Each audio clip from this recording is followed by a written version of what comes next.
আচ্ছা, তো আমরা এখন ক্লাসটি শুরু করতে যাব।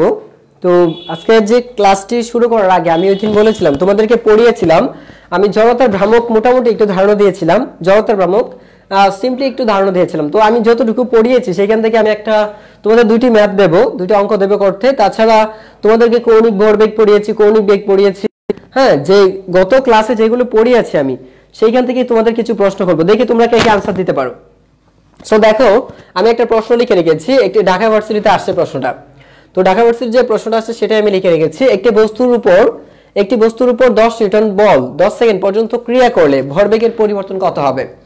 10 সেকেন্ড পর্যন্ত ক্রিয়া করলে ভরবেগের পরিবর্তন কত হবে? এটা আমি আগের ক্লাসে পড়িয়েছি, এর আগের ক্লাসে, অর্থাৎ তৃতীয় লেকচারে ছিল যে ভরবেগের পরিবর্তনের সাথে বলের ঘাতের যে একটা সম্পর্ক, ওইখান থেকে আনসার করা যায়। তো দেখি একটু তোমরা কে কে উত্তরটা দিতে পারো। যে এখানে বলছে একটা বস্তুর ভর 10 নিউটন, একটি বস্তুর উপর 10 নিউটন বল 10 সেকেন্ড পর্যন্ত ক্রিয়া করলে ভরবেগের পরিবর্তন কত হবে? আমি দেখি তোমরা কে কে আনসার দিতে পারো।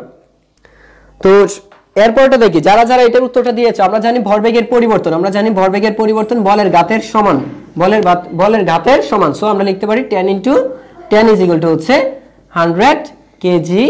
এখানে কিন্তু এই যে একটা উত্তর দিয়েছো ভরবেগের পরিবর্তন, তো এখানে কিন্তু আমরা নিউটন মিটারও লিখতে পারি, নিউটন সেকেন্ডও লিখতে পারি। কি লিখতে পারি আমরা? Newton second. আমরা কিন্তু এটা ডেল পি সমান কি লেখা যায়? নিউটন সেকেন্ডও বলা যায়। তো তুমি ওইটাও লিখতে পারো, এটাও। তাহলে দেখতে পাচ্ছি অপু জয়েন করেছে 100 হিসাব। আচ্ছা, সো যারা যারা এটা লিখেছো তারপরে উত্তরটা দেখি। ঘূর্ণনকের সাপেক্ষে যারা এটা দিয়েছো তাদেরকে ধন্যবাদ। তারপর দেখি ঘূর্ণনকের সাপেক্ষে জড়তার ভ্রামক 200 কেজি বর্গমিটার এবং বস্তুর ওজন হচ্ছে 19.6 কেজি হলে তার চক্রগতির ব্যাসার্ধ কত? আমি ওইদিন তোমাদের জড়তার ভ্রামক পড়িয়েছিলাম, আর জড়তার ভ্রামকের সাথে যে চক্রগতির ব্যাসার্ধ সেটাও বলে দিয়েছিলাম যে চক্রগতির ব্যাসার্ধ হয় বস্তুর ক্ষেত্রে, বস্তুটাকে যদি একটা বস্তুকে যদি আমরা একটা বিন্দু হিসেবে কল্পনা করি, যার ভর সমস্ত ভর, একটা বস্তুর সমস্ত ভর যে দুই কেন্দ্রের মধ্যে একটা বিন্দুতে অবস্থান করে, তখন আমরা ওই বিন্দুটা ঘূর্ণনক্ষ থেকে যত দূরে অবস্থান করে সেটাকে বলি আমরা চক্রগতির ব্যাসার্ধ। ওই দূরত্বটাকে কি বলা হয়? ওই দূরত্বটাকে বলি আমরা চক্রগতির ব্যাসার্ধ। আমি কিন্তু বলেছিলাম যে এরকম একটা বস্তু যদি আমি চিন্তা করি আর এটা যদি ঘূর্ণনক্ষ হয়, আর এই সমস্ত বস্তুটার ভর যদি আমার একটা বিন্দুতে কেন্দ্রীভূত থাকে এবং এই বিন্দুটা ঘূর্ণনক্ষ থেকে যত দূরে অবস্থান করে সেটাকে বলি আমরা চক্রগতির ব্যাসার্ধ। আচ্ছা, তো আমার প্রশ্নটা কিন্তু এটাই, ঘূর্ণনকের সাপেক্ষে জড়তার ভ্রামক এত, তো জড়তার ভ্রামক হচ্ছে এত, বস্তুর ওজন 19.6 কেজি হলে তার চক্রগতির ব্যাসার্ধ কত? আমি দেখি কে কে উত্তর দিতে পারো। আমি দেখতে যাচ্ছি কে কে উত্তরটা দিতে পারছো। তো আমরা কিন্তু 3.194 লিখেছে একজন, 3.194 লিখেছো, তানিয়া লিখেছো 3.194, ধন্যবাদ। তো দেখি কে কে উত্তর দিতে পারো। এর আগে আমি নিজেও করে দিচ্ছি তোমাদের, দেখি কার কার উত্তরটা মিলে যায়। তো আমরা জানি হচ্ছে চক্রগতির ব্যাসার্ধ হবে এরকম m² তাই না? জড়তার ভ্রামক হচ্ছে চক্রগতির ব্যাসার্ধের সাথে এটা, তাহলে k² সমান আমরা জানি I/m। সুতরাং k সমান কি হবে? √I/m। তো আমি দেখি কার উত্তরটা সঠিক হয়, দেখি। তো এখানে আমাদের দেয়া আছে I সমান দেয়া আছে হচ্ছে 200, আর ভর দেয়া আছে কত? 19.6 তাই না? 19.6। তাহলে কার উত্তরটা আসে আমি দেখতে চাই, কার উত্তরটা আসে একটু দিতে পেরেছো। তো এটার উত্তরটা আসে হচ্ছে 3.2 অথবা 19, যা লিখো সেটাই, 3.2 অথবা 19। কি আসবে? মিটার। এটা আসবে হচ্ছে এত মিটার আসবে। তো এটা উত্তরটা এটা। এখন আমার তৃতীয় একটা উত্তর দেখো, আমি লাস্ট যেটা বলেছি সেটা হচ্ছে দেখো x = 3t, x = 3t³ + 5t² - 5t হলে তার কৌণিক ত্বরণ কত? তাহলে কৌণিক ত্বরণ কত তোমাকে বের করতে হবে। তাহলে একটু দেখি তোমরা কে কে কৌণিক ত্বরণটা, যখন সময় হচ্ছে 2 সেকেন্ড, তো 2 সেকেন্ড পরে কৌণিক ত্বরণ কত হবে সেটা বের করতে হবে। 2 সেকেন্ড পরে কৌণিক ত্বরণ কত হবে একটু দ্রুত দেখি কে কে করতে পারো, আমি দেখি। আমরা কিন্তু জানি, আমি ক্লো দিয়ে দিচ্ছি, আমরা জানি হচ্ছে যে বেগ সমান, আমরা জানি কি যে আমরা কিন্তু v সমান আমরা পেয়েছিলাম, যে ওমেগা সমান কি পেয়েছিলাম মনে আছে তোমাদের? ওমেগা সমান কিন্তু একটা মান জানি, v সমান একটা মান জানি, কিন্তু এখানে কৌণিক ত্বরণ চেয়েছে, তাহলে কৌণিক ত্বরণের সাথে বেগের একটা সম্পর্ক থাকতে হবে তাই না? তো আমরা এইটা সমান কি পেয়েছিলাম? v সমান কিন্তু ওমেগা r, এটা কিন্তু যে v = এটা। তাহলে তোমরা যদি এটাকে করো, আবার ওমেগা সমান কি পেয়েছে, এটাতে কি করা যাবে? এটা থেকে করা যায়। আর তোমরা যদি এটা বের করতে যাও তাহলে হচ্ছে আমরা জানি হচ্ছে যে এইখানে কি আছে? x দেয়া আছে। যেহেতু x দেয়া আছে তাহলে তোমার কিন্তু রৈখিক ত্বরণ থেকে বের করতে হবে, ঠিক আছে? এখান থেকে রৈখিক ত্বরণ থেকে তোমাকে এটা বের করতে হবে। আচ্ছা এটা কিন্তু সরল, এটা কিন্তু অবশ্যই সরল দেয়া আছে। তাহলে দেখি কে কে বের করতে পারো, দেখি তোমরা কে কে বের করতে পারো। ওয়ালাইকুম আসসালাম, বিদ্যাসাগর জয়েন করেছো। আচ্ছা ফায়াদ, আচ্ছা তারপর দেখতে পাচ্ছি তোমরা যারা যারা দেখছি তোমরা একটু চেষ্টা করো এটার উত্তরটা দেওয়ার জন্য, দেখি কে কে উত্তর দিতে পারো। তো এটা কিন্তু তোমরা এটা দিয়ে বের করতে পারো, কারণ এই যে ওমেগা সমান কি এটা, আবার এখানে কিন্তু আলফা সমান কি জানি আমরা, আলফা সমান আমরা কি জানি, বা আমরা কিন্তু এটা জানি যে এ সমান কিন্তু আলফা আর, এ সমান হচ্ছে এই যে রৈখিক ত্বরণটা, রৈখিক ত্বরণ সমান কিন্তু আলফা আর। তো এইভাবে বের করা যায়, এইভাবে এখান থেকে। কিন্তু তোমার কিন্তু আমরা কি ভি সমান কি জানি, ভি সমান জানি হচ্ছে ডিএক্স ডিভাইডেড বাই হচ্ছে d x by d t, d x by d t জানি। আবার এইখান থেকে আমরা ত্বরণ সমান কি জানি, ডিভি ডিভাইডেড বাই হচ্ছে ডিটি, তো ডিভি ডিভাইডেড বাই ডিটি জানি। বাট এই এ বের করার ফলে তুমি যদি এ বের করে ফেলো, তাহলে এখান থেকে তুমি যদি আর এর মান যদি দেয়া থাকে এখান থেকে, তাহলে কিন্তু পেয়ে যাচ্ছ। তো আর এর মান না দেয়া থাকলেও হবে, কৌণিকটা তোমাকে বের করতে হবে এখান থেকে। আগে রৈখিক ত্বরণটা তোমরা বের করো, আমি একটু দেখি রৈখিক ত্বরণটা বের করো, আমি কৌণিক ত্বরণ পরে দিচ্ছি। তো ত্বরণ কত একটু দেখি, t/2 সেকেন্ডে। তোমরা আগে এটা করো দেখি যে ভি সমান আমরা জানি হচ্ছে ভি ইজ ইকুয়াল টু এটা আর এ ইজ ইকুয়াল টু এটা। তাহলে এখান থেকে আমার ত্বরণ কত, বেগ কত হবে আর ত্বরণ কত হবে দেখি, বেগ আর ত্বরণ। তারপর আমি কৌণিক ত্বরণটা দিচ্ছি এখান থেকে। রনি জয়েন করেছে, ওয়ালাইকুম আসসালাম। তারপর হচ্ছে কেমন আছেন? আলহামদুলিল্লাহ সাদিয়া আক্তার, ভালো আছি। আচ্ছা তারপর লিখেছে মঈন মাঝি, আচ্ছা দেখেছি হচ্ছে এত, আচ্ছা আমার 46 আসছে। আচ্ছা 46 কার কার আসছে আমি দেখি, 46 কার কার আসছে দেখি। আমরা কিন্তু এটা জানি, আমি একটু করে দিচ্ছি তোমাদের যারা আমি একটা টপিকস আজকে আলোচনা করার ইচ্ছা ছিল, কিন্তু তোমাদের যে অ্যাটেন্ডেন্স খুবই পুর, অ্যাটেন্ডেন্সটা খুবই পুর। আমি দেখতে পাচ্ছি আমরা জানি হচ্ছে x সমান দেয়া আছে। তো আমরা যদি এটা করি যে dx বাই dt, v সমান কি আমরা জানি dx বাই dt। তো dt যদি করতে যাই তাহলে আমাদের এখানে d বাই dt আমরা যদি এটা করি কি দেয়া আছে আমাদের 3t কিউব প্লাস হচ্ছে 5t স্কয়ার মাইনাস 5t। তো এটা যদি দেয়া থাকে তাহলে আমরা কি পাচ্ছি এখানে, তাহলে এখান থেকে আমরা পাচ্ছি হচ্ছে দেখো যে 9t স্কয়ার প্লাস হচ্ছে 10t মাইনাস 5। এটা হচ্ছে আমাদের কি পেয়েছি v, মানে এটা হচ্ছে মিটার পার সেকেন্ড, এত মিটার পার সেকেন্ড। বাট আমরা যদি এখন দেখো, আমরা যদি এখন বের করি যে আরেকটা বিষয় মনে রাখবে, এটা যদি ত্বরণ হয়, এটা যদি সরণ নির্দেশ করে, যদি এটা সরণ নির্দেশ করে তাহলে অবশ্যই এটা ভেক্টর। আর ভেক্টর যদি থাকে মনে মনে এটা কিন্তু i, এটা হচ্ছে কি এখানে আছে j আর এখানে কি আছে কে আছে, কিন্তু এটা মনে রাখতে হবে। এখানে i j k তিনটাই কিন্তু দেয়া আছে। তাও আমি একটু দেখাই দিচ্ছি তোমাদের, তাও দেখিয়ে দিচ্ছি যে এটা আসলে কি যা ছিল আমি সেটা দেখাই দিচ্ছি যে এখানে কি আছে, এটা তো ভেক্টর।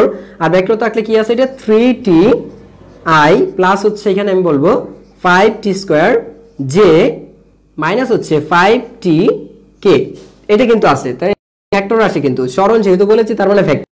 তো এখন এটা যদি করো মূলত ভেক্টর পাবে। এখান থেকে কি পাচ্ছ, এই যে ভেক্টর, এখানে একটা ভেক্টর আছে j আর এটা হচ্ছে এখানে k। তাহলে এখান থেকে পাচ্ছ কি তুমি k পাচ্ছ, আর এটা এখান থেকে তুমি পাচ্ছ হচ্ছে j আর এখান থেকে পাচ্ছ তুমি i। তাহলে এটা হচ্ছে তোমার বেগ। তাহলে ত্বরণটা বের করলে এখন ত্বরণ কত হবে, তাহলে আমি দেখে ফেলি ত্বরণটা কত হয়। তো ত্বরণটা আমরা জানি হচ্ছে dv বাই ত্বরণ a সমান, ত্বরণ a সমান কি জানি আমরা dv by dt, dv by dt সমান। তো v সমান যেহেতু আমরা পেয়েছি, আমরা এখানে কি পেয়েছি v সমান 9t স্কয়ার i প্লাস হচ্ছে 10t j মাইনাস পেয়েছি আমরা 5k। তো এখান থেকে আমরা যদি dts করি ddt করি তাহলে আমি পাচ্ছি হচ্ছে 18t i প্লাস হচ্ছে 10j। তাহলে এই হচ্ছে আমাদের ত্বরণ, এই হচ্ছে আমাদের রৈখিক ত্বরণ, এটা হচ্ছে কি আমাদের রৈখিক ত্বরণটা। কিন্তু তোমাকে চাওয়া হয়েছে কৌণিক ত্বরণটা, কৌণিক ত্বরণ কত। তো কৌণিক ত্বরণ যদি আমাকে বের করতে হয় একটু ভালো করে লক্ষ্য করে দেখো, আমরা কৌণিক ত্বরণ হচ্ছে আমরা জানি হচ্ছে যে আলফা, আমরা জানি a মানে এইটা যদি হয় যে আলফা আর a সমান যদি আলফা আর হয় তাহলে আলফা সমান কত পাচ্ছো a ডিভাইডেড বাই r পাবো আমরা, a ডিভাইডেড বাই r পাচ্ছি। তো a ডিভাইডেড r পরিবর্তে এটা ব্যাসার্ধ ভেক্টর, যদি এটা চিন্তা করো তাহলে এটা যদি ব্যাসার্ধ ভেক্টর হয় তাহলে ব্যাসার্ধ ভেক্টরের মান কত হবে, তাহলে চিন্তা করো, তাহলে মান বসিয়ে দিলে কিন্তু তুমি ত্বরণটা 2 সেকেন্ড পরে ত্বরণটা পেয়ে যাচ্ছে। আর এখানে ভেক্টর ফর্মে যদি পাও তাহলে এরকম কিন্তু পাবে না, যেহেতু ব্যাগ একটা ভেক্টর রাশি বেগ একটা ভেক্টর রাশি, ত্বরণ একটা ভেক্টর রাশি, আর এখানে সরণ বা ব্যাসার্ধ ভেক্টর, এটা হচ্ছে একটা সরণ বা ব্যাসার্ধ ভেক্টর ধরে করতে পারো, সরণ বা ব্যাসার্ধ ভেক্টর ধরে করো। আচ্ছা, ইয়ামিন জয়েন করেছো, ধন্যবাদ। পুজোকে সব ভুলে যেতেছে। আচ্ছা, তো দেখি কে কে করতেছে। আচ্ছা, আর ক্লাসে কেউ দুষ্টুমি করবে না, ক্লাসে কেউ দুষ্টুমি করবে না। তো দেখি কে কে এটা এটুকু কে কে বের করতে পারছো। তার মানে রৈখিক ত্বরণ এখন তোমাকে যেটা করতে হবে, রৈখিক ত্বরণ কত আসে। তো রৈখিক ত্বরণ আমরা কি বের করতে হবে, আমাকে দেখো তো বেগ এখানে কত হবে, এই v সমান কত হবে √, এটা তো জানো যে এটাকে কি করতে হবে, এই যে এইখানে যে শকটা আছে, শক এটাকে কি করতে হয় আমাদের জানি। আমরা এখানে আগে যদি মান বসায় দেই, চিন্তা করে দেখো তো টি এর যদি মান বসাও, তাহলে টি এর 2 সেকেন্ড পরে v t সমান কত পাচ্ছ, তাহলে এখানে পাচ্ছ হচ্ছে 9 × 2 স্কয়ার i প্লাস হচ্ছে 10 × কত পাচ্ছি আমরা, 10 × 2 j - 5 k এত। অথবা এখান থেকে পাচ্ছি আমরা যে 4 নং 36 i প্লাস হচ্ছে এখানে কত পাচ্ছি 20 j - 5 k। এখন একটু ভালো করে লক্ষ্য করো, তাহলে কিন্তু তুমি যেটা করবে এখানে এটাকে √, করে দিলে, যে √, আমরা v এর মান কি জানি, আমরা জানি যে v সমান হবে কি, মান নির্ণয় করতে গেলে তো জানি যে 36 হোল স্কয়ার প্লাস হচ্ছে এখানে কত আছে 20 হোল স্কয়ার প্লাস হচ্ছে এখানে কত আছে -5 হোল স্কয়ার। এটা হচ্ছে কি বেগ। তাহলে তুমি কিন্তু 2 সেকেন্ড পরে এই বেগ পাবে, কারণ এটা তো ভেক্টর ফর্মে মান নির্ণয় করতে বলছি, বেগের মান কত। তো তুমি যদি বেগের মান বের করো আর ত্বরণের মান বের করো, তাহলে বেগের মানটা আমি পেলাম এটা, ত্বরণের মানটা কত হবে, তাহলে 2 সেকেন্ড পরে ত্বরণ কত হবে, এখানে দেখো 18 × 36 মানে এত i প্লাস হচ্ছে 10 j। এটা যদি পাও, সুতরাং তুমি এর সমান কত পাবে, √36 স্কয়ার প্লাস হচ্ছে 10 স্কয়ার, এটা হবে তোমার ত্বরণ। এখন এটা যদি পেয়ে থাকো, আর এটা হচ্ছে ব্যাসার্ধ, দেখো এটা হচ্ছে কি রৈখিক ব্যাসার্ধ বা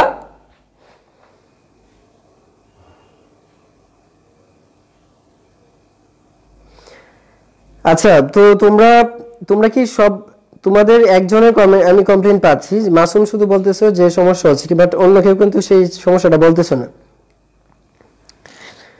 তো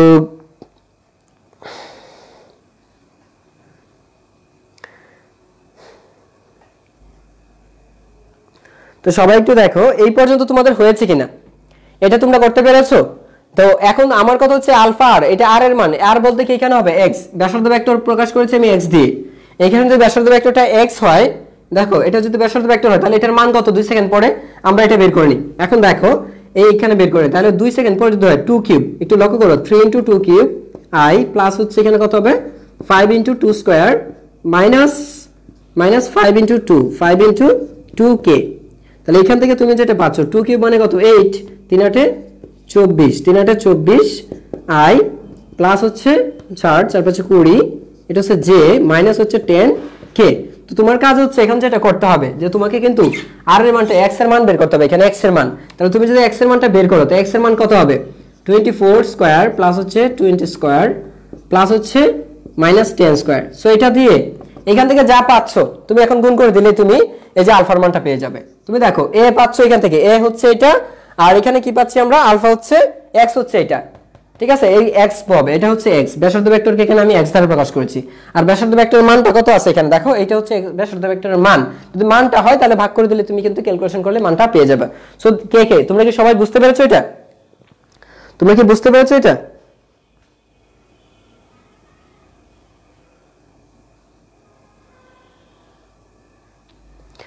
আচ্ছা, তোমাদের সমস্যা হলে একটু আমাকে জানাও, সবাই একটু জানাও তোমাদের কি সমস্যা হচ্ছে নাকি সবকিছু ঠিকঠাক আছে। তোমরা একটু আমাকে জানাও সমস্যা আছে নাকি সব ঠিকঠাক আছে। আমি আর এটা তোমরা বুঝতে পেরেছো কিনা, জাস্ট এটা দেখো যে তোমাকে চাওয়া হয়েছিল 2 সেকেন্ড পর ত্বরণ কত, কৌণিক ত্বরণ কত, মূলত কৌণিক ত্বরণ কত। আর রৈখিক ত্বরণ আমরা এটা হচ্ছে রৈখিক ত্বরণ, এটা হচ্ছে রৈখিক বেগ, আর এটা হচ্ছে আমার দূরত্বটা, সরণটা মানে ব্যাসার্ধ ভেক্টরের যে মান। তা আমাকে কৌণিক ত্বরণ যেহেতু চাওয়া হয়েছিল, কৌণিক ত্বরণ আমরা জানি আলফা a/x, ঠিক আছে এটা। তো এটা যদি দেয়া থাকে তাহলে আমাকে এখানে বের করতে হবে x এর মান বের করতে হবে, ব্যাসার্ধ ভেক্টরের মান, ব্যাসার্ধ ভেক্টরের মান হচ্ছে এটা, আর ত্বরণ রৈখিক ত্বরণের মান বের করতে হবে, রৈখিক ত্বরণ হচ্ছে এটা। সো আমি কৌণিক ত্বরণের মানটা পেয়ে যাচ্ছি। তোমাদের এই সম্পর্কটা তোমরা হয়তো গতিবিদ্যা দেখেছো যে ত্বরণের সাথে রৈখিক ত্বরণের সাথে কৌণিক ত্বরণের একটা সম্পর্ক আছে, এটা হচ্ছে কৌণিক ত্বরণ, এটা হচ্ছে রৈখিক ত্বরণ। আর রৈখিক ত্বরণ সমান হচ্ছে কি ব্যাসার্ধ ভেক্টর এবং এটার গুণফলটা আমরা জানি।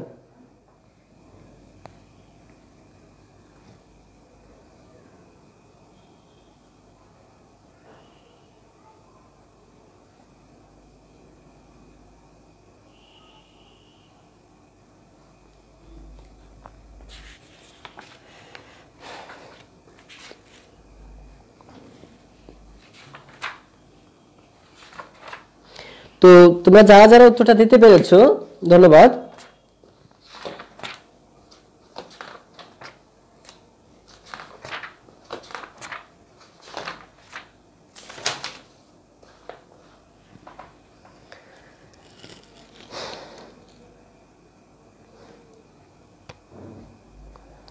আচ্ছা, তো এটা যা যা উত্তরটা আসছে আমি এটা করি নাই, ডিফারেন্সিয়াল তো বুঝি নাই। আচ্ছা, তো ডিফারেন্সিয়েশন যদি না বুঝো তাহলে তো ঝামেলা, তাহলে সমস্যা। ডিফারেন্সিয়েশন যদি না বুঝো, ডিফারেন্সিয়েশনটা হচ্ছে তোমার ক্যালকুলাসের একটা মূল অংশ, তো এটা বুঝতে হবে। যাই হোক, তো আমরা যদি এখন ডিফারেন্সিয়েশন বুঝাই, এটা ম্যাথের ক্ষেত্রে আমাদের বুঝতে হবে।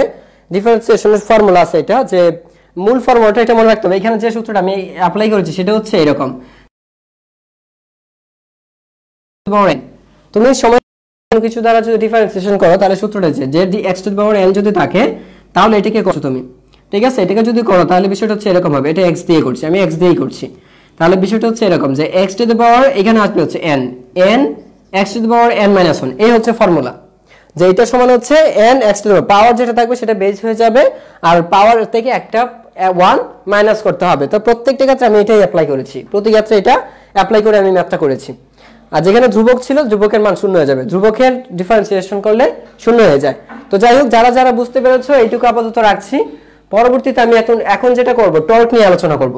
সো আমরা এটা ম্যাথ ছিল, যারা ডিফারেন্সিয়েশন বুঝো না তাহলে ডিফারেন্সিয়েশন পার্টটা আমাকে বুঝাইতে হবে আলাদা।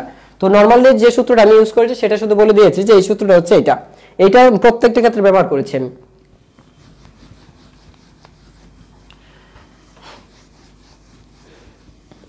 আচ্ছা, এখন যেটা বলছি যে টর্ক, তোমরা হয়তো জানো যে বলের সাথে তোমরা পরিচিত, তোমরা রৈখিক বলের সাথে সবাই পরিচিত, কিন্তু টর্ক কিন্তু আলাদা একটা বিষয়। বলেই সেটাও এক ধরনের বল, কিন্তু বল থাকলে সেটা ভিন্ন একটা বল। তো তোমরা অনেকেই হয়তো বলের সাথে পরিচিত যে আমরা এতদিন পর্যন্ত যা যা বল ব্যবহার করে এসেছি, হ্যাঁ, আমরা 9 10 যা যা দেখে আসছি সবই ছিল রৈখিক বল, অর্থাৎ এফ আমাদের যেটা ছিল সেটা হচ্ছে কি এফ, আর এফ মানে হচ্ছে আমরা কি জানি, এটা হচ্ছে রৈখিক বল, এফ হচ্ছে একটা রৈখিক বল। আচ্ছা, তো এখন আমরা যে বল নিয়ে আলোচনা করব সেটা হচ্ছে একটা কৌণিক বল, আর কৌণিক বলের অপর নামই হচ্ছে আমাদের টর্ক। এটা বিবর্তন বল বলা হয়, বলের ভ্রামকও বলা হয়, বলের ভ্রামক বিবর্তন বল। আবার এটাকে বলা হয় কি টর্ক, এটাকে টর্কও বলা হয়, মাঝে মাঝে এটাকে দ্বন্দ্ব বলা হয়, এটাকে দ্বন্দ্ব বলা হয় থাকে। সো এটা হচ্ছে নতুন একটা বল যেটা তোমরা আজকে দেখবা। তো এইটা মূল বিষয়টা কি, এটার কাজটা কি? এটার কাজ হচ্ছে তোমার যে কোনো একটা বস্তুকে ঘোরানোর জন্য, যে যখন এরকম একটা কিছু আছে, ধরো এটা ঘুরছে, এরকম ভাবে এটা ঘুরছে, আমি যদি এটাকে ঘোরাতে থাকি, দেখো আমি এটাকে ঘোরাচ্ছি, একটা অক্ষের সাপেক্ষে এটা ঘুরছে, কিছু একটা সাপেক্ষে এটা ঘুরছে। যদি এটা ঘুরতে থাকে, আর ঘোরার একটা কারণ আছে, এটা ঘোরার একটা কারণ আছে, এই যে দেখো এটা ঘুরছে, তো এই যে এটা যদি এইভাবে ঘুরতেই থাকে, এইভাবে ঘুরতে থাকে, এরকম ভাবে ঘুরতে থাকে, তো এই ঘূর্ণনের একটা কারণ আছে, এই যার কারণে এই ঘূর্ণনটা তৈরি হয়, যে কারণে যে ধর্মের কারণে এই ঘূর্ণন তৈরি হয়, সেই ধর্মটার নামই হচ্ছে এখানে টর্ক। তো বিষয়টা যদি আমি একটু তোমাকে বলি যে একটা নির্দিষ্ট অক্ষের সাপেক্ষে চারদিকে ঘূর্ণায়মান ত্বরণ সৃষ্টিকারী একটা বল, চারদিকে ঘূর্ণায়মান ত্বরণ সৃষ্টিকারী একটা বল, সেই বলের নামই হচ্ছে টর্ক, সেই বলের নামই হচ্ছে টর্ক বলি আমরা। অথবা তোমরা এটাও বলতে পারো যে টর্ক হচ্ছে তোমার টাউ দিয়ে প্রকাশ করি, আর টর্ক মানে হচ্ছে ব্যাসার্ধ ভেক্টর এবং বলের ভেক্টর গুণফল। যে কোনো একটি ঘূর্ণনশীল বস্তুর উপর প্রযুক্ত বল এবং ব্যাসার্ধ ভেক্টরের ভেক্টর গুণফলকে ঘূর্ণনশীল, অবশ্যই একটা অক্ষের সাপেক্ষে ঘুরতে হবে, এটা হচ্ছে একটা স্থির, মানে কোনো একটা স্থির বস্তুর সাপেক্ষে বা স্থির একটা দৃঢ় বস্তুর সাপেক্ষে বা কোনো কিছুর সাপেক্ষে সেটা ঘূর্ণায়মানশীল থাকবে। তোমরা হয়তো সাইকেলের চাকার ঘূর্ণন দেখেছো, তাই না? তো সাইকেলের চাকার ঘূর্ণনের ক্ষেত্রে একটা বিষয় লক্ষ্য করবা যে ওটা একটা চাকাটা কি করে, এরকম একটা এর মধ্যে লাগানো থাকে, তারপর এটা চারপাশে চাকাটা ঘুরতে থাকে, তাই না? প্যাডেল ঘোরাও যখন, প্যাডেলটা কিন্তু একটা ভেতরে একটা সেন্টার থাকে, সেটার সাপেক্ষে এটা ঘুরতে থাকে।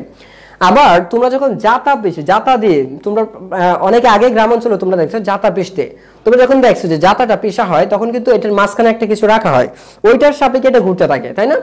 তারপর আরো এক্সাম্পল, অহরহ এক্সাম্পল, ফ্যান ঘুরছে, ফ্যান কিন্তু এটা একটা ফ্যানের কিন্তু একটা দৃঢ় বস্তু অবলম্ব থাকে একটা, ওই যে এরকম একটা, ওইটার সাপেক্ষে কি করে চারপাশে এটা ঘুরতে থাকে। তাহলে বিষয়টা চিন্তা করো যে প্রত্যেকটা ঘূর্ণনশীল বস্তু একটা নির্দিষ্ট কিছু সাপেক্ষে ঘুরছে, আর সেটাকে বলি আমরা ঘূর্ণন কেন্দ্র অথবা অক্ষ বলা হয়, ঘূর্ণন বিন্দু বলা হয়, একটা দৃঢ় বিন্দু বা স্থির বিন্দু বলা হয়, যার সাপেক্ষে সেটা ঘুরবে না কিন্তু সে অন্যকে ঘোরাতে সাহায্য করছে। ঠিক আছে, তো যদি এমন হয় যে কোনো একটা বল, যদি কোনো এমন হয় যে কোনো একটা বস্তু চারদিকে ঘূর্ণনশীল থাকে এবং সেটা ত্বরণ সৃষ্টি করতে পারে, তখন ওই ত্বরণ সৃষ্টিকারী বলের নামই হচ্ছে টর্ক। তাহলে এই টর্কটাকে আমরা টাও দিয়ে প্রকাশ করি, এটা হচ্ছে একটা গ্রিক অক্ষর টাও নামে পরিচিত। ঠিক আছে, এর কাজে হচ্ছে কোনো একটা বস্তুর উপর ক্রিয়াশীল থাকবে এবং সেটা ক্রিয়াশীল থেকে সেটার মধ্যে ত্বরণ সৃষ্টি করবে এবং চারপাশে ঘূর্ণন তৈরি করবে এবং সেটা অবশ্যই একটা অক্ষের সাপেক্ষে ক্রিয়াশীল। যেমন ধরো আমি এটা ধরেছি, এটা এক্স অক্ষের সাপেক্ষে, যে এটা আছে একটা বস্তু, এটা এক্স অক্ষের সাপেক্ষে, এটা হচ্ছে আমাদের এক্স এবং ওয়াই অক্ষ, এটা হচ্ছে আমাদের এক্স অক্ষ, দেখো এইটা হচ্ছে আমাদের এক্স অক্ষ, এটা হচ্ছে এক্স অক্ষ, এটা হচ্ছে ওয়াই অক্ষ। ঠিক আছে, তো এখন এই যে এটা দেখতে পাচ্ছ না, এটাকে এই যে দেখো সেন্টার দিকেছি, এটা সেন্টার, এটা হচ্ছে তুমি বেঁধে রেখেছো।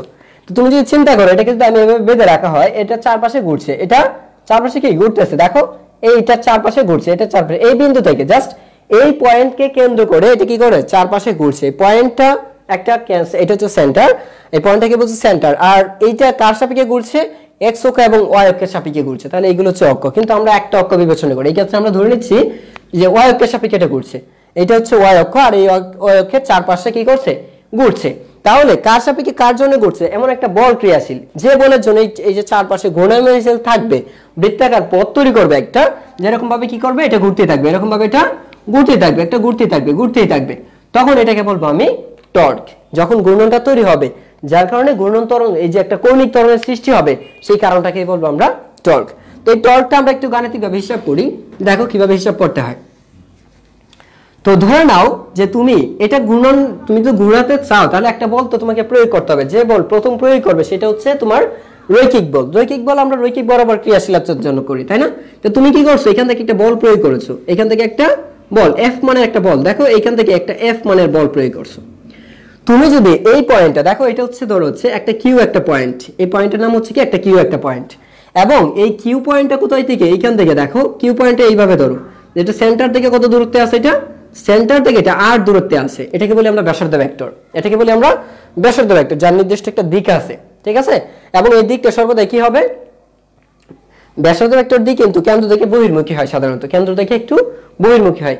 তো আমি একটু দেখি তোমরা কি এইটুকু বুঝতে পারছো কিনা আমাকে একটু বলো, তাহলে আমি হয়তো সামনের দিকে এগোতে পারবো।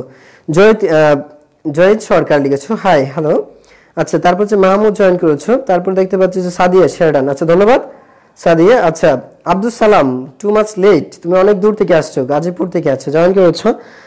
আই এম লেট, আচ্ছা তুমি অনেক অনেক লেট করে আসছো, অনেক লেট।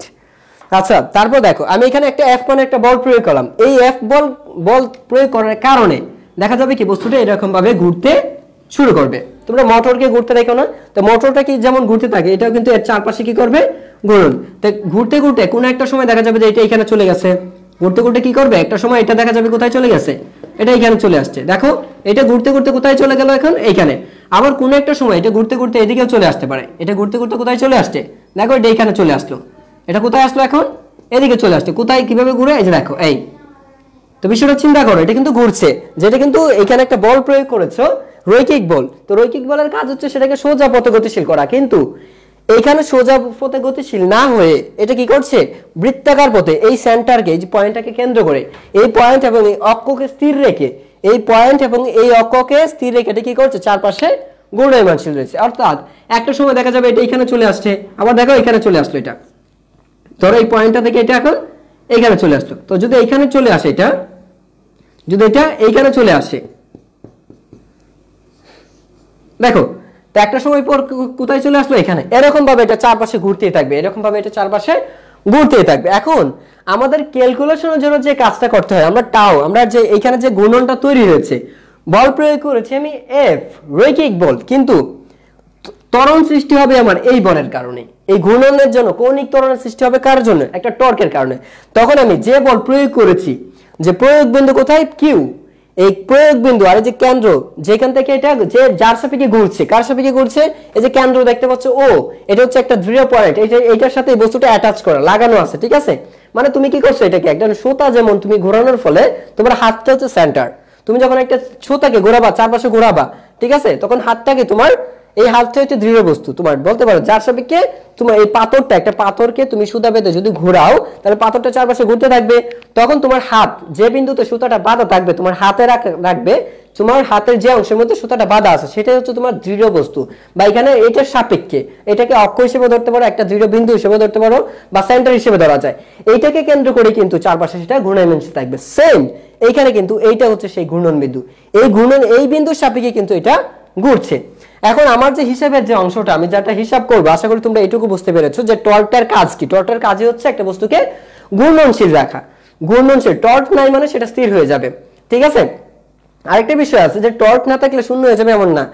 টর্ক এখানে একটা টর্ক না থাকার আরেকটা কারণ আছে, সেটা পরে বলছি। আচ্ছা যাই হোক, তো এখন দেখো আমরা যেটা হিসাবটা আমরা আসছি এখন, তো হিসাবটা হচ্ছে দেখো আর এফ আর ক্রস এফ মানে ভেক্টর গুণন। তুমি যে বল প্রয়োগ করেছো তাহলে এই প্রয়োগ বিন্দু থেকে কেন্দ্রের যে মধ্যবর্তী দূরত্ব সেটা হচ্ছে ব্যাসার্ধ ভেক্টর, সেটা হচ্ছে আমাদের ব্যাসার্ধ ভেক্টর। আর সেই ব্যাসার্ধ ভেক্টর এবং ভেক্টর যে বল প্রয়োগ করেছো তার ভেক্টর গুণফলকে আমরা বলবো টর্ক।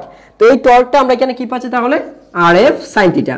আর এফ কি পাচ্ছি সাইন থিটা। এখন তুমি এখান থেকে আরো অনেক কিছু লিখতে পারো, আর এফ সাইন থিটা লিখতে পারো। এফ এর মান আমরা জানি যে ঘূর্ণন, তোমরা জানো যে এই এফটা কিন্তু কৌণিক বলের ক্ষেত্রে আমরা জানি এফ ইজ ইকুয়াল টু কি জানি mv স্কয়ার বাই আর। তোমরা অনেকেই জানো যে আর দূরত্বে আমরা অনেকেই জানি হয়তো যে আর দূরত্ব কোনো একটা বস্তু যদি এরকম ভাবে থাকে তখন কিন্তু আমরা এটাকে এইভাবে লিখতে পারি, ঠিক আছে। এটা এভাবে লিখতে পারি যে ঘূর্ণন, এখানে যেহেতু সেন্টার, এটা যেহেতু কেন্দ্রমুখী, এটা এই বলের ক্রিয়া রেখাটা কোন দিকে হবে, এটা কিন্তু ক্রিয়া রেখা কিন্তু ভেতর দিকে হবে। কেন ভেতর দিকে হবে চিন্তা করো, এই যে বলটা এটা কিন্তু এই যে এই বল কিন্তু চারপাশে ঘুরবে এবং সেটা কাকে কেন্দ্র করে ঘুরছে, এটাকে কেন্দ্র করে ঘুরছে। যেহেতু এটাকে কেন্দ্র করে ঘুরছে তার মানে এর বলের ডিরেকশনটা হবে কি কেন্দ্রের দিকে হবে। আচ্ছা, তো আর এই টর্কের ডিরেকশনটা কিন্তু আমরা অন্যভাবে বের করব। টর্কের ডিরেকশনটা আমরা অন্যভাবে বের করব, সেটা পরে বলছি আমি। তো এইখান থেকে পাচ্ছি আর এফ সাইন থিটা। এখন এই আর এফ সাইন থিটা কোথায় থেকে আসছে একটু বের করে ফেলি আমরা এগুলো মুছে দিচ্ছি কারণ এগুলো না মুছলে তোমরা হয়তো বুঝবে না। আচ্ছা, তো একটু দেখো,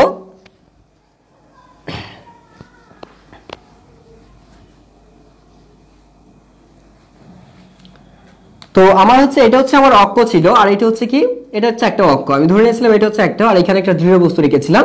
এই হচ্ছে আমার দৃঢ় একটা বস্তু, একটা তলও বলতে পারো। এটা এখানে বাধা আছে, আর আমি বল প্রয়োগ করেছি কোথায়, এখানে। তো এখানে একটা বল প্রয়োগ করেছি আমি, ঠিক আছে। আর বলটা যদি প্রয়োগ করি এইখান থেকে যে বিন্দুতে প্রয়োগ করেছি সেইখানে দূরত্বটা বলি আমরা আর, ব্যাসার্ধ ভেক্টর আর। কোথায় থেকে, এই বিন্দু থেকে দেখো, এই থেকে এই পর্যন্ত দূরত্ব, কেন্দ্র থেকে এটুকু দূরত্ব হচ্ছে ব্যাসার্ধ ভেক্টর আর। এখন দেখো এই ব্যাসার্ধ ভেক্টর আর বল প্রয়োগ করছে কোন দিকে, বলটা কিন্তু ওইদিকে ক্রিয়াশীল, বল হচ্ছে রৈখিক বল, এটা হচ্ছে এফ। তুমি এফ পরিমাণ বল প্রয়োগ করেছো, যদি বল প্রয়োগ করো তাহলে এইটা যে ব্যাসার্ধ ভেক্টর তো এইদিকে, তাই না, তাহলে এখানে মধ্যবর্তী একটা কোণ পাচ্ছ থিটা। তাহলে এখান থেকে আমরা একটা আঁকতে পারি, এখানে একটা ত্রিভুজ আঁকতে পারি এখান থেকে। এখন চিন্তা করে দেখো, এখান থেকে যদি তুমি একটা ত্রিভুজ আঁকো তাহলে তুমি কি পাচ্ছ, এখানে কি পাচ্ছ, এটা যদি থিটা হয় তার মানে এটা কি হবে আর সাইন থিটা। এটা কি হবে লম্ব, এই বাহুটা তো লম্ব, তাই না, তাহলে এইটা পাচ্ছ কি আর সাইন থিটা। এটা যদি আর হয় এটা ভূমি, এটা হচ্ছে কি ভূমি, তাহলে এটা কি লম্ব, তাহলে এইটুকুর মান হচ্ছে আর সাইন থিটা। তাহলে এটাও বলা যায় যে বল এবং ঘূর্ণনক থেকে যে লম্ব দূরত্ব, বল এবং ঘূর্ণনক থেকে যে লম্ব দূরত্ব এইটুকু, এখান থেকে এখানে তার লম্ব দূরত্বটা আসতেছে। ঘূর্ণনক থেকে লম্ব দূরত্ব এবং যে প্রযুক্ত বলের গুণফলকে বলি আমরা টর্ক। ঘূর্ণনক থেকে লম্ব দূরত্ব, ঘূর্ণনক থেকে লম্ব দূরত্ব এবং আরেকটা কি আছে এখানে আমাদের প্রযুক্ত বলের গুণফলই হচ্ছে আমাদের এখানে টর্ক। তো এইটা পাচ্ছি। তো এই টর্কটা থেকে আমরা যেটা পেতে পারি, এখানে জড়তার ভ্রামকের সাথে একটা সম্পর্ক আসে, সেটা হচ্ছে আমাদের কি আসবে আই।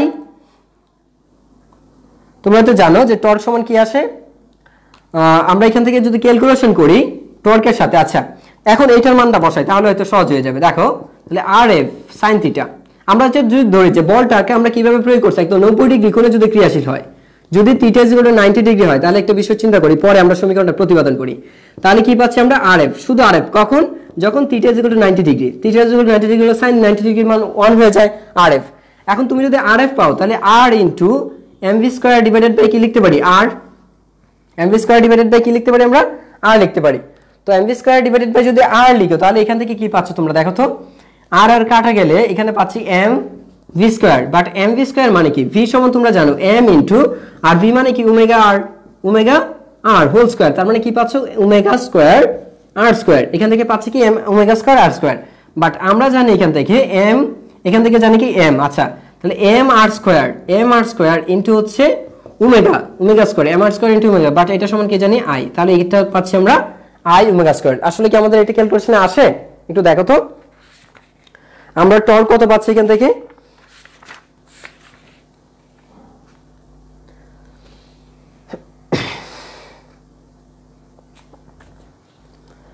তাহলে আমরা এইখান থেকে যে কৌণিক বেগের সাথে আমরা এটা পাচ্ছি, কৌণিক বেগের সাথে আমরা এটা পাচ্ছি। তো ত্বরণের সাথে যদি চিন্তা করি তো ফাইনালি ত্বরণের সাথে যেটা আসবে যে আই ওমেগা স্কয়ার পেয়েছি আমরা। তোমরা হয়তো জানো, এটা হয়তো তোমরা সবাই জানো যে এখানে কি জানো তোমরা যে M r square, m r square মানে কি আই, জড়তার ভ্রামক আমরা জানি। এম আর স্কয়ার মানে কি জড়তার ভ্রামক। তাহলে আমরা এখানে বসে এম আর স্কয়ার সমান এটা, আর এখানে ওমেগা স্কয়ার। সো আমরা যদি আরেকটু ক্যালকুলেশন করি তাহলে হয়তো আমরা এখান থেকে যেটা পাবো সেটা হচ্ছে তোমার আই আলফা পাবো, অর্থাৎ তোমার ফাইনালে যে ইকুয়েশনটা আসবে এটা অথবা আই আলফা পাবে। অর্থাৎ তুমি এখানে অনেকগুলো ইকুয়েশন পেয়েছো যে আর এফ সাইন থিটা বা আর এফ যখন 90 degree, theta is equal to 90 degree হবে তখন আর এফ, অথবা তোমরা এখান থেকে পাচ্ছ কি আই ওমেগা স্কয়ার, অথবা পাচ্ছ আই ওমেগা স্কয়ার বা অথবা M omega square r square, বা এখান থেকে পাচ্ছ আই ওমেগা স্কয়ার অথবা আই আলফা। তো আমরা এখান থেকে অনেকগুলো সমীকরণ পাই, এখান থেকে অনেকগুলো সমীকরণ পাই। তোমরা একটু আমাকে বলো তো তোমরা বুঝতে পেরেছো কিনা, তোমরা এই পর্যন্ত বুঝতে পেরেছো কিনা আমাকে একটু বলো, একটু দ্রুত বলো যে তোমরা সবাই বুঝতে পেরেছো কিনা। তোমরা একটু আমাকে বলো যে এই টর্কটা তোমরা বুঝতে পেরেছো কিনা। আচ্ছা যদি বুঝে থাকো এখানে কিন্তু এটা হচ্ছে কি আই হচ্ছে এখানে জড়তার ভ্রামক, আর এটা হচ্ছে কৌণিক ত্বরণ। এটা হচ্ছে কি আমাদের কৌণিক ত্বরণ, এটা আমাদের কৌণিক ত্বরণ, আর এটা হচ্ছে আমাদের জড়তার ভ্রামক। এটা হচ্ছে আমাদের এই আই হচ্ছে কি আমরা জানি জড়তার ভ্রামক, জড়তার ভ্রামক, ঠিক আছে। আর আলফা হচ্ছে এখানে কৌণিক ত্বরণ, আলফা হচ্ছে এখানে কৌণিক ত্বরণ। আচ্ছা তো এটাকে যদি বুঝে থাকো তো ধন্যবাদ সবাইকে। তো আমি একটু পরের অপশনে যাই। এখন একটু বেশি চিন্তা করে দেখো যে আমার এটার মানটা কিসের উপর ডিপেন্ড করে। আমরা যেহেতু এখানে পেয়েছিলাম যে টাউ সমান আমরা যেহেতু পেয়েছি tau is equal to RF পেয়েছি, কখন আরএফ যখন theta is equal to 90 degree, যখন theta is equal to 90 degree তখন হচ্ছে আরএফ, তাই না? তো থিটা কখন টর্কের মান কখন শূন্য হবে সেটা বলতে পারবা? টর্কের মান কখন শূন্য হবে, টর্কের মান কখন শূন্য হবে আমাকে একটু বলো তো যে টর্ক কখন শূন্য হবে, একটু দ্রুত কমেন্টে জানাও। আমরা যেহেতু টর্কটা এভাবে পেয়েছি, আমরা যেহেতু এখানে জানি আর ক্রস আর সাইন থিটা আর এফ সাইন থিটা, সো এখানে টর্কটা শূন্য হওয়ার কারণ আছে। টর্ক কখন শূন্য হবে, কখন শূন্য হবে এটা টর্ক কখন শূন্য হবে দেখি তো।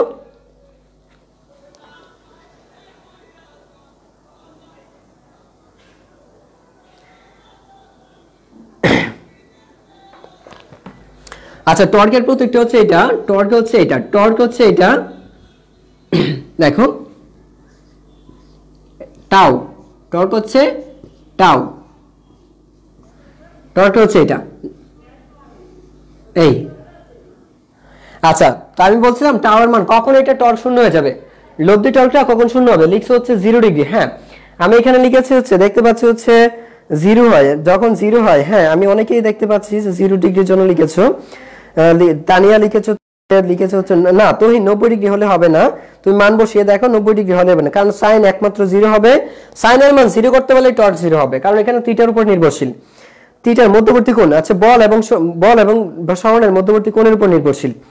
আচ্ছা সরি 0। হ্যাঁ তারপর দেখতে বিজয় কুণ্ড 0 ডিগ্রি হলে, নিশাদ 0 ডিগ্রি, সুলতানা 0 ডিগ্রি, তারপর হচ্ছে ডি ঈশা 0 ডিগ্রি হলে, তারপরে হচ্ছে হৃদয় লিখেছো 0 ডিগ্রি হলে, তানিয়া 0 ডিগ্রি হলে। হ্যাঁ যারা 0 ডিগ্রি লিখেছো তাদের উত্তরটা সঠিক হয়েছে।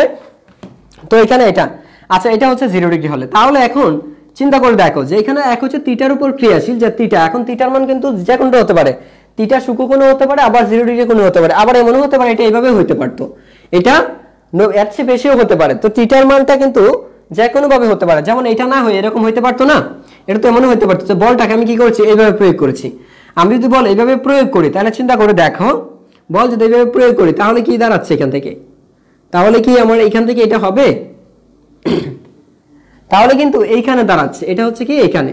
তো এইখানে যদি ক্রিয়া করো তাহলে এখানে তুমি যেটা পাচ্ছ যে কিন্তু তুমি সমকোণ পাচ্ছ না, বিষয়টা হচ্ছে এখানে কিন্তু এখানে সমকোণ লাগবে আমার। তো থিটার মানটা যে কোনটাই হতে পারে আমরা পেয়েছি। এখন চিন্তা করে দেখো যে আর এর মান এটা টাউ নির্ভর করছে, তুমি কোন বিন্দুতে বল প্রয়োগ করছো, কত গুণে বল প্রয়োগ করছো। এক হচ্ছে বলের মানের উপর নির্ভর করে, টাউ কিসের উপর নির্ভর করে, টর্ক বলের মানের উপর নির্ভর করে, বলের মান তারপর হচ্ছে এটা কি ক্রিয়াবিন্দু, মানে হচ্ছে বলের ক্রিয়াবিন্দু। বলের এটা হচ্ছে কি বলের ক্রিয়াবিন্দু থেকে বলের ক্রিয়াবিন্দু ও ঘূর্ণন কেন্দ্রের মধ্যবর্তী দূরত্ব।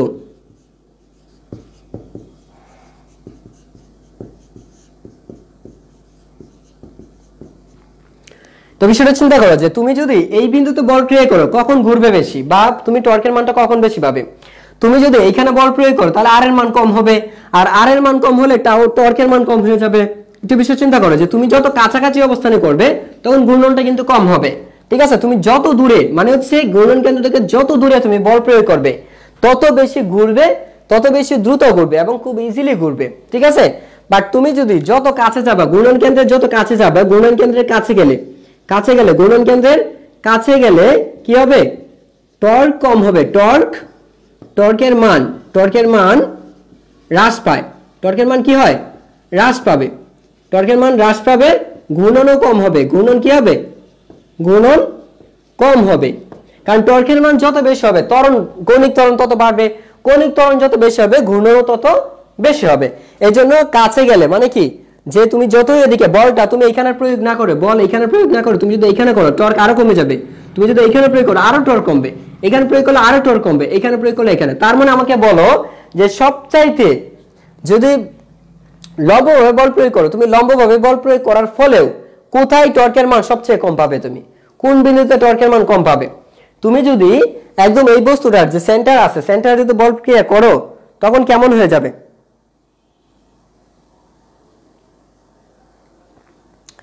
টাউ। আচ্ছা সাদিয়া একটা লিখেছো টাউ, হ্যাঁ টাউ। তো যাই হোক আমরা এখানে দেখতে পাচ্ছি।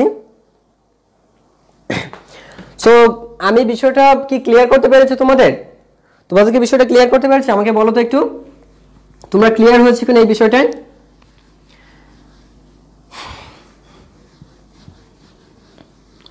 আমাকে একটু জানাও তোমরা ক্লিয়ার হয়েছে কিনা এখান থেকে। তো তুমি ঘূর্ণন কেন্দ্র থেকে যত দূরে বল প্রয়োগ করবে, তার কৌণিক, এখানে যে তোমার টর্কের মান তত বেড়ে যাবে, আর টর্কের মান বৃদ্ধির সাথে কৌণিক ত্বরণ বৃদ্ধি পাবে। কৌণিক ত্বরণ বেড়ে গেলে ঘূর্ণন বেড়ে যাবে, আর ঘূর্ণন বেড়ে গেলে তোমার বুঝতে পারছো বেশি ইজিলি ঘুরবে, এখান থেকে টর্কের মানটা বেশি হবে। যাই হোক, তো এরপরে আমাদের একটা অপশন আছে, সেটা হচ্ছে দ্বন্দ্ব। তো আমি চাচ্ছিলাম আজকে দ্বন্দ্বটা বোঝানোর জন্য, কিন্তু আই এম সরি, তোমাদের যে আজকে প্রেজেন্ট উপস্থিতির